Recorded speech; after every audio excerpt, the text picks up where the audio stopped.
السلام علیکم ورحمۃ اللہ وبرکاتہ۔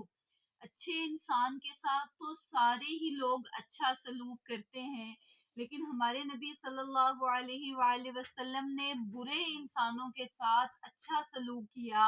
اور اسلام ہمارے پیارے نبی کے اخلاق سے پھیلا۔ تو ہمارے نبی صلی اللہ علیہ وآلہ وسلم نے ہمیں بھی حکم دیا ہے کہ ہم بھی ہر انسان کے ساتھ اچھا کریں، اچھوں کے ساتھ بھی اچھا کریں، اور جو برے لوگ ہیں ان کو بھی اپنے اچھے سلوک کے ساتھ ان کو بھی بدلنے کی کوشش کریں۔ دیکھیں، ایک چیز اگر کڑوی ہے، ہم اس میں اور کڑوی ہی چیز ڈالیں گے تو اس کی کڑواہٹ میں اضافہ ہوتا جائے گا،